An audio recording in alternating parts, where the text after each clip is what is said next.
friends, I'm back with a new video on the BMW R1300RT, and this time I'm going to show you how to take off the panniers. First let me show you a new accessory that I've fitted. That's this protection here. It's an original accessory, and well, it should help to protect the pannier when it's falling over. I found out that if you have the original crash bars like these, then this and this area is where they will actually touch the ground. And this one as well. So this one is in the right place. This one I should try and move here, but as you can see, it's a little bit curved. So I'm not quite sure if I can fit one of these into there. But so when you're looking into crash bar protection, then these are the areas you will have to take into account. There's another place I'm pretty convinced that when it comes to the panniers, that this area here will touch the ground as well. So that's going to be damaged. Yeah, I think it's probably a good idea to make sure that you put some protection on there.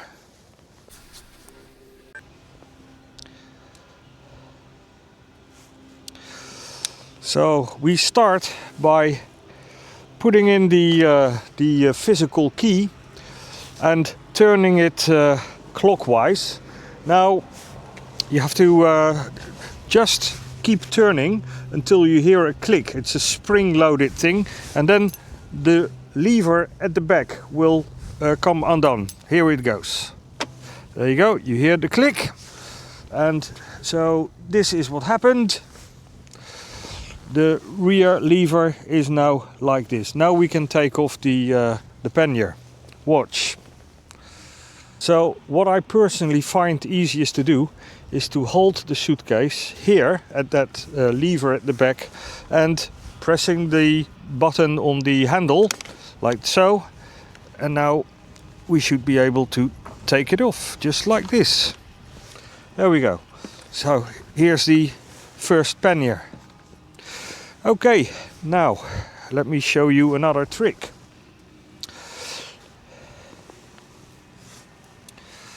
So you see this, this is for the electrical connection for your USB port and the light. So there's a cover inside the pannier, and it's a little round knob, and I'll show you where that is in a minute. Okay, so here's that knob which will protect the electric connection on the bike itself. So that is the one that you see here, which I pointed out previously. So you know, you just unlock it like so, and then you can just remove it. It doesn't do anything else. It's just a nice convenient spot to keep this well, the knob, I suppose, the protective knob. As you can see, it's got the same shape as the connector there, and refitting it, very easy. There you go. So refitting the pannier is exactly the reverse, but there's a little trick to it. What I usually do is I stick it in like this at the top. Then, as you can see, the guiding thing here, and I just basically you just press it down. Well, it should slide down now, shouldn't it? Oh yeah, there we go. And to lock it, the lever, this handle, and you're all done. Let's move on to the top case. So for the top case, there's not a hell of a lot you need to do, so you don't need to fiddle with the key anymore, but you need to remove the piece of carpet, which I will put out of the way. The thing you need to do is to open up this lever here. Just press it, and then it goes like this. And then the manual talks about this little thingy here. This is meant to come out, and it's colored orange, and it indicates that the that in fact that lever is up. However, when I tried this before, this the black cover, it just completely well, jumped out. It was sent flying 2 meters. So yeah, I put it back, but yeah, doesn't really work. BMW have been notified about this, by the way, so ignore that for the moment. The important thing is we have the lever in this position. We can now close the top case, and after I've done that, I will show you how to remove it. We're going to do that now. Slide it back a little bit, and then you can take it off, like so. One thing I haven't shown you yet is first you need to disconnect the cabling. Okay, so if we look underneath here, you will see that there's a bunch of catches, and that is yeah, what holds it in place. So there you go. First I will replace it.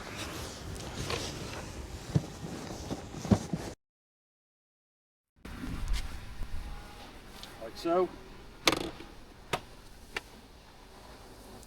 and I will show you now that I'm going to close the lever. There we go. All done. We're now safely connected once again. It's time to remove the electrical connections from the top case, for which we will need the physical key. And we take off the front part of the seat, and then the front part comes up. Be careful, there's also an electrical wire here if you have heated seating. Then the next step is to move the rear seat, and you turn the key the other way, like so, and it comes off. And equally, it also has already a cable if you have taken the passenger comfort seat, which is heated. Okay, now I'm going to zoom in a little bit how you disconnect the cable. So here we go. There, underneath the seat there's a little cover which you can very easily remove like this. I've got my first aid kit here and a few tie wraps and stuff like that. Notice that the cable is actually routed outside of this little plastic box, like so, and the actual connector is held in place with this clip here.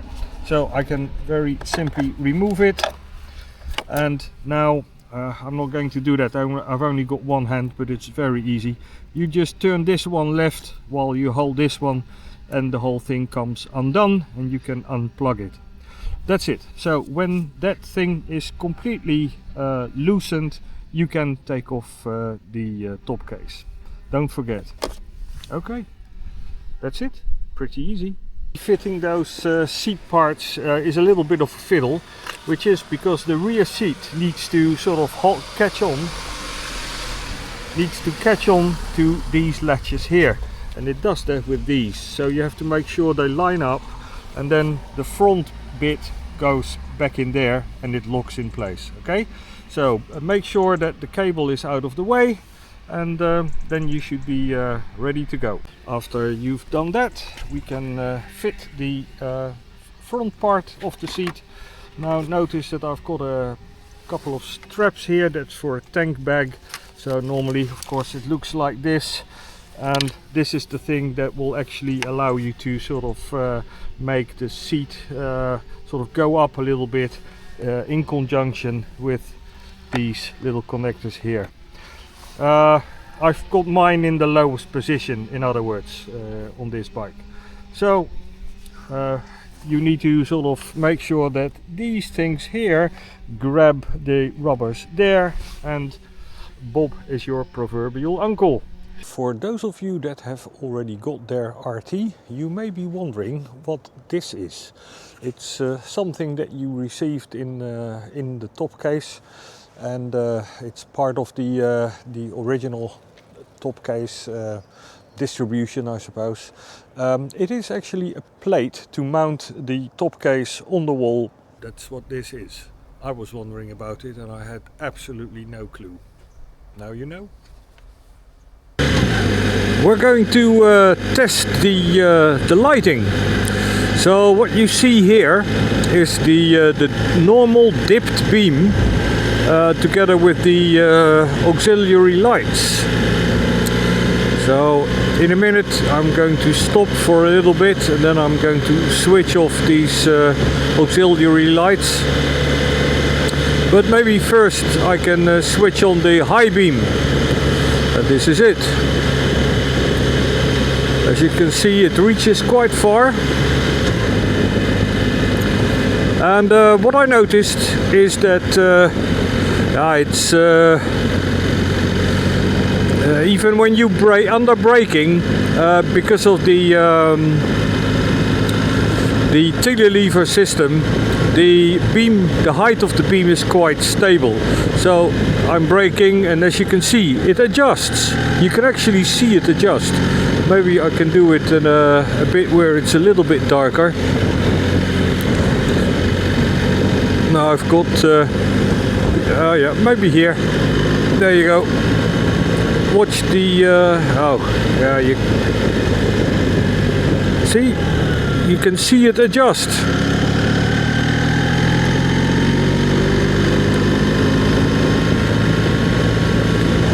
And on the way here, I also tried the, well, it's automatic, I suppose. I tried the cornering lighting. That works quite well. I'm hoping that we can see it in a minute, because at the end of this road there's a little corner. Okay, so now it's nice and dark. Watch. See, the beam stays stable. It adjusts. It sort of adjusts upward. Works really well, I think. Very nice. There's a runner there, and as you can see, I think the main beam seems to be a little high, but it yeah, even the front here, it really captures the road quite well. So okay, the corner's coming up here now. Here we go. Now watch on the left. See? Yep, there it comes. Oh, that's beautiful. Okay, we're going to turn right here, and you can see it the other way too.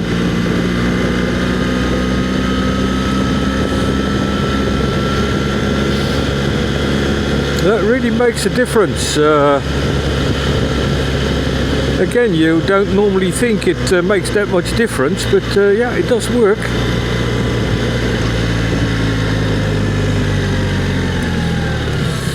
Oh, let's see. Oh, there we go. Just up the road.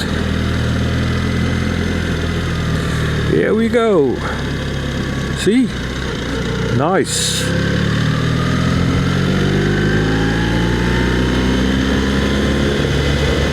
And then there's the I'm going to do the stop again. See how nice and stable that beam remains. That's impressive stuff. High beam again. Okay. Now I'm going to switch off the auxiliary lights, and you have to. The only way I know how is to do it through the menu, actually. Now, note that the handlebars are completely blacked out.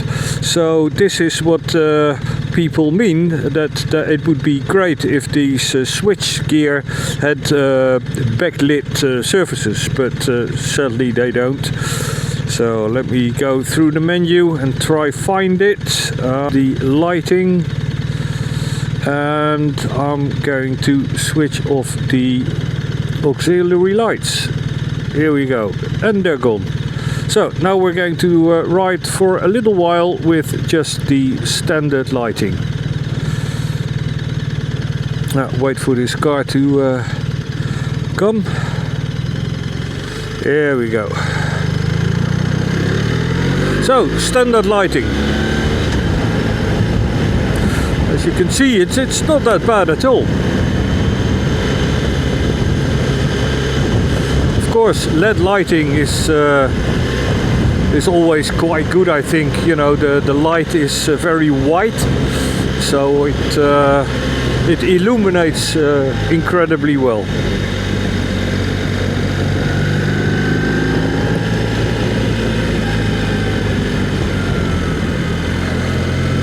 There we go.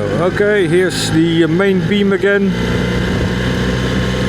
As you can see here at the front, I can still see the just ahead of me quite well through the screen, and then of course at the far end it illuminates quite well too.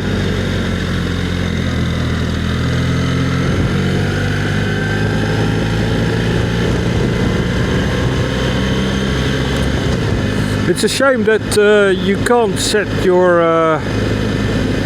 well, I suppose I have them on all the time, but it would be nice if you could switch on the auxiliary lights from one of the quick menus. In fact, notice that the quick menus, they do have a backlit bit. So why they haven't done that to the rest of the switch gear is a bit of a shame. Okay, I'm going to switch them back on again. There we go. They're back. And as you can see, they illuminate mainly the bits to the right and to the left, so making it a much wider sort of spread of the light. Well, pretty good, I think.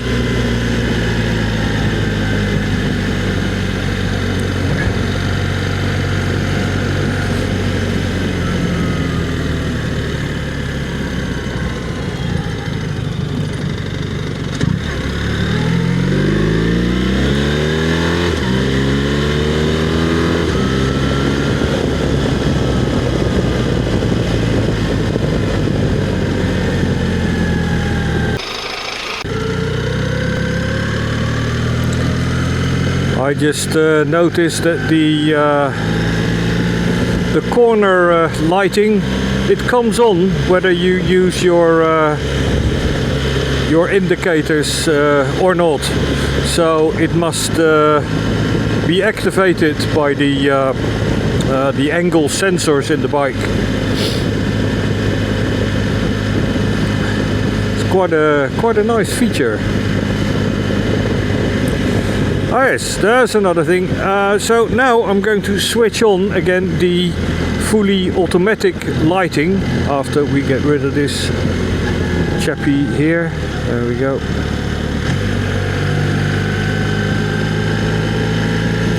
So as you can see, the fully automatic lighting is on again.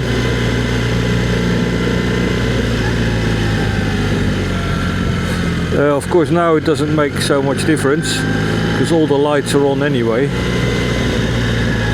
Here comes the cornering again. Yay! I'm just overdoing the angle a little bit. Let's try that if I don't really overdo the lean angle. Oh, okay, well this is a nice curve. Never mind. So a bit slower then. See, if the lean angle isn't so much, it doesn't do it. So it's definitely lean angle that's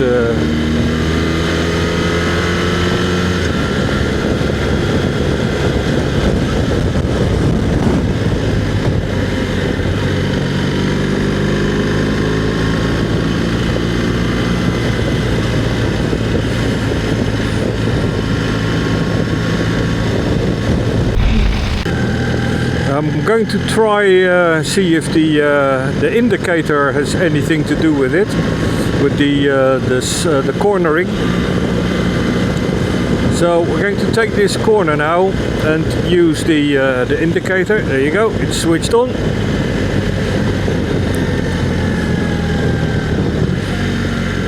And now I'm not going to lean too hard. Oh yeah, so it does do it. Well, the evidence isn't conclusive, I don't think. I think it should mainly have to do with the lean angle.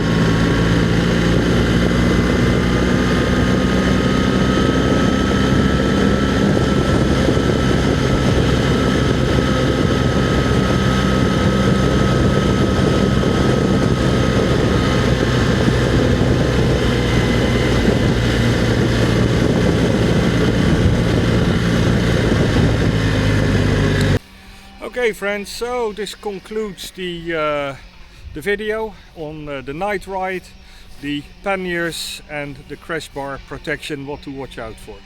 I hope you've enjoyed this video, and if you have any suggestions or requests for me making another one, please let me know in the comments. See you next time. Have a safe ride.